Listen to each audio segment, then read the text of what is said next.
RTO में हमारा गाड़ी क्या ट्रांसफ़र होगा। ये 3 चीज़ें अगर जान लेते हैं तो नीलामी से आप गाड़ी ईज़ी वे में उठाइए, निश्चिंत होकर उठाइए, कोई टेंशन नहीं। अगर इस तीनों में अगर आपका कोई भी अगर नहीं मिल रहा है तो आपको गाड़ी लेने के बाद जैसे अगर एक चालान। तो दोस्तों नमस्कार, प्रणाम, मैं हूं सुनील और आपको एक महत्वपूर्ण जानकारी हम आपको देने वाले हैं, बताने वाले हैं। काफ़ी ध्यानपूर्वक सुनिएगा वरना इसमें नुकसान आपका होगा। मैं गारंटी के साथ बोल रहा हूँ, दावे के साथ कर रहा हूँ। देखिए, अच्छा चीज़ जो है ना लोग नहीं सुनते हैं। जितना फर्जी होगा, जितना जैसे कहेंगे भाई 5,000 में बाइक ले जाओ, 10,000 में बाइक ले जाओ, 20,000 में कार ले जाओ, इसको लोग वायरल कर देते हैं और वायरल होता भी है क्योंकि वही चीज़ लोग निकलना चाहते हैं। अच्छा चीज़ अगर लोगों को बताएंगे, इन्फॉर्मेटिव चीज़ बताएंगे, वो लोग नहीं देखते हैं। प्रॉब्लम यहाँ पे किसका है? प्रॉब्लम लोग में भी है कि लोग उसको देखना नहीं चाह रहे हैं, सुनना नहीं चाह रहे हैं और खुद पर खुद जाकर फंसना जा रहा है।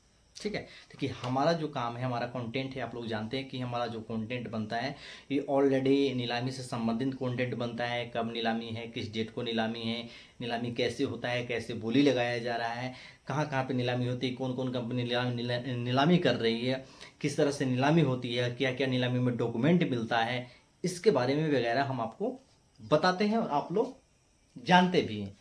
देखिए, इसमें कुछ शॉर्ट बात में अगर हम बताने का प्रयास करेंगे, वीडियो ज़्यादा लंबा नहीं करेंगे। अभी तक जो लोग देख रहे हैं चैनल को सब्सक्राइब करिएगा, दोस्तों को भी शेयर करिएगा। अगर लाइक नहीं किए होंगे तो लाइक भी जरूर कर दीजिएगा क्योंकि आपके हित के लिए ही हम ये वीडियो बना रहे हैं। देखिए, काफ़ी सारे लोगों का एक कमेंट आ रहा है कि सर क्या नीलामी का गाड़ी ट्रांसफ़र हो रहा है या नहीं होता है, हो रहा है या नहीं हो रहा है। इसमें दो पहलू है कि कुछ जगहों पे नीलामी का गाड़ी, चलो का जो सवाल था उनका जवाब बताते हैं। कुछ जगहों पे नीलामी का गाड़ी ट्रांसफ़र हो रहा है, कुछ जगहों पे नीलामी का गाड़ी ट्रांसफ़र नहीं हो रहा है। उसके लिए इसका पूरा डाटा मेरे पास है नहीं, किस जगह पे नीलामी का गाड़ी ट्रांसफ़र हो रहा है, किस जगह पे नीलामी की गाड़ी ट्रांसफ़र नहीं। ऐसे एक्चुअल में गाड़ी जो है, जो भी गाड़ी है, गाड़ी ट्रांसफ़र होता है, सभी जगहों पे गाड़ी ट्रांसफ़र होता है। लेकिन खास करके कुछ नीलामी वाला गाड़ी है जहाँ पे वो ट्रांसफ़र होने में समस्या लोगों को आ रहा है। काफ़ी ज़्यादा मेरे पास में वही कमेंट आ रहा है कि सर गाड़ी ट्रांसफ़र मेरा नहीं हो रहा है, मेरा ट्रांसफ़र नहीं हो रहा है, मेरा ट्रांसफ़र नहीं हो रहा है। कुछ जगहों पे ट्रांसफ़र हो रहा है, कुछ लोग लिख भी रहे हैं कि हाँ मेरा गाड़ी ट्रांसफ़र भी हो रहा है। तो देखिए, वो चीज़ आपको अपने नज़दीकी जहाँ पे गाड़ी ट्रांसफ़र होता है, आपके आरटीओ डीटीओ जो भी हो, वहाँ पे अपने जाकर एक बार पता कीजिएगा कि वहाँ पे गाड़ी ट्रांसफ़र हो रहा है या नहीं हो रहा है। जब पता कर लीजिएगा, हो सकता है कि इस मंथ में आप पता कर लीजिए, 2-4 दिन पहले पता कर लीजिए, उसके बाद में नीलामी से गाड़ी खरीदिए, उसके बाद में खरीदने के बाद में ट्रांसफ़र करवाइए, तो आपके लिए एक ईजी होगा। ऐसा ना हो कि आप बिना जाने, बिना सोचे, बिना समझे नीलामी से गाड़ी खरीद लिए और पता चले कि आप आकर कमेंट में बता रहे हैं कि नीलामी से गाड़ी लिए, ट्रांसफ़र नहीं हो रहा है, ये ट्रांसफ़र नहीं हो रहा है, रोइएगा, चिल्लाइएगा, गाड़ी धराएगा, गाड़ी पकड़ाएगा, गाड़ी का पेपर नहीं बनेगा वगैरह, बहुत सारा प्रॉब्लम आपके साथ में क्रिएट हो सकता है एज ए पॉसिबल। दूसरा चीज़ क्या है कि सरकार का एक नियम भी एक आ चुका है कि अगर 90 दिन के अंदर तक अगर आप जो चालान वगैरह है उसका जमा वगैरह नहीं करते हैं तो आपका लाइसेंस हो या आपका डीएल हो रद्द कर दिया जाएगा। तो इसमें भी एक समस्या है। देखिए, गाड़ी का पेपर अगर आपके पास में अगर मौजूद है, पूरा बढ़िया, अगर पूरा ओके अगर पेपर आपके पास में है ना, तो कोई आपको कुछ करने वाला नहीं है। सेफ्टी के साथ में चल रहे हैं, पेपर ओके है, कंप्लीट है, तो इस पर कोई ऑब्जेक्शन नहीं। लेकिन पेपर अगर नहीं बनवाए हैं, पेपर ट्रांसफ़र नहीं करवाए हैं, और दूसरा चीज़ क्या है कि चालान वगैरह है, तो फिर दिक्कत आ जाएगा। कुछ लोग ये भी नहीं समझ पाते हैं कि गाड़ी गए, नीलामी में गए, गाड़ी देखे, पसंद आ गया और भैया ले लिए, नहीं उसका पेपर चेक किए कि गाड़ी पे टैक्स है, गाड़ी पे फाइन है या गाड़ी पे चालान है, गाड़ी का क्या फेल है, क्या नहीं फेल है, ये सब चीज़ लोग चेक ही नहीं करते। सबसे बड़का अगर मूर्खता की अगर बात करें तो कुछ लोग यहीं पे गलती करते हैं कि चेक ही नहीं करते। अभी एक मेरे एक मित्र हैं, क्या नाम है उनका, सूरज कुमार वो हैं, वो उनका गाड़ी था करीबन अप्रोक्स 40,000 का गाड़ी था, नीलामी गाड़ी ली। उस गाड़ी पे 12,000 का चालान था। समझिए कि उनको कितना महंगा पड़ा। तो ऐसा चीज़ आपको अधिकतर देखने को मिलेगा क्योंकि आजकल ऑनलाइन चालान हो रहा है। कि जैसे आप रूल को ब्रेक कीजिएगा आपका चालान कटेगा ही कटेगा। तो आपका जब चालान कटेगा तो चालान तो गाड़ी पे रहेगा, पेमेंट करिएगा नहीं, और गाड़ी जब नीलाम हो जाएगा तो वो तो कोई अगला के पास में जाएगा, वही चीज़ लोग चेक नहीं करेंगे। अधिकतर गाड़ी पे चालान रह रहा है, ऑनलाइन चालान कट रहा है, क्योंकि पैसा देना नहीं पड़ रहा है। चलो भैया गाड़ी पर कर दो चालान, वो तो जो गाड़ी जा ही रहा है, जिसको भुगतना होगा भुगतेगा।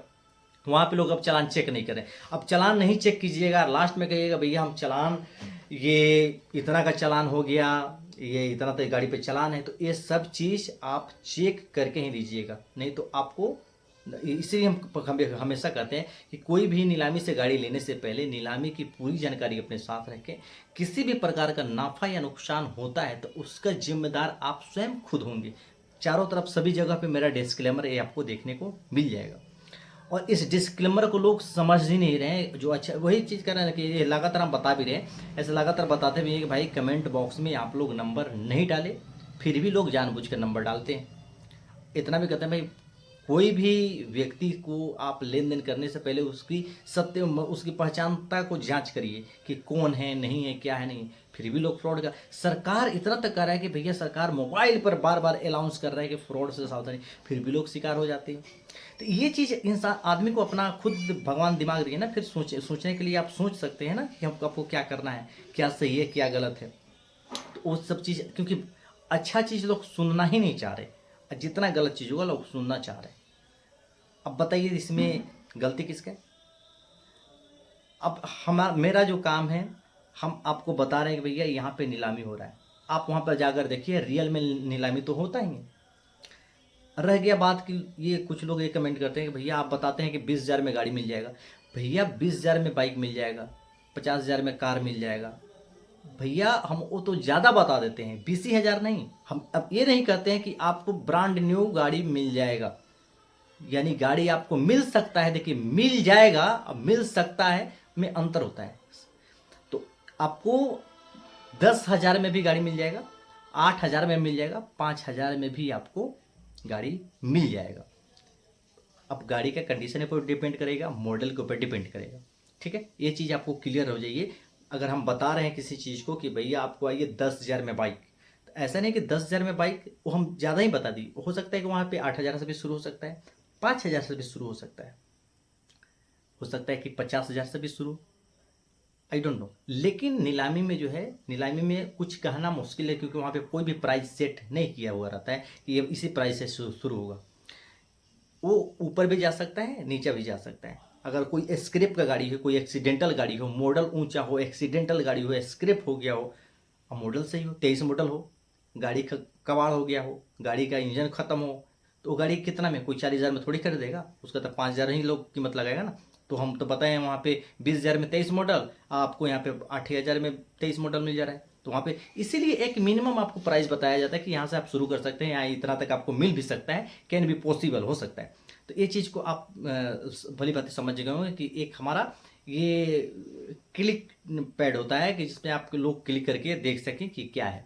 ठीक है, तो इस चीज़ को आप लोग भ्रमित नहीं होइएगा कि ये क्या है, तो इसको चीज़ को आप समझ गए होंगे। दूसरा चीज़ क्या है कि देखें, जो हमारा चीज़ है, जो ओरिजिनलिटी हो हम आपको बता रहे हैं। दूसरा है कि आप अगर आप नीलामी में जा रहे हैं तो पहले चालान देख लीजिए कि गाड़ी पे कितना चालान है। पहले नंबर पे आपको यही करना है। दूसरा चीज़ क्या है कि आप जरूर उस कंपनी से पूछ लीजिए क्या इसके साथ में हमको केवाईसी डॉक्यूमेंट मिलेगा, जो कस्टमर का गाड़ी उसका आधार कार्ड पैन कार्ड हमें मिलेगा।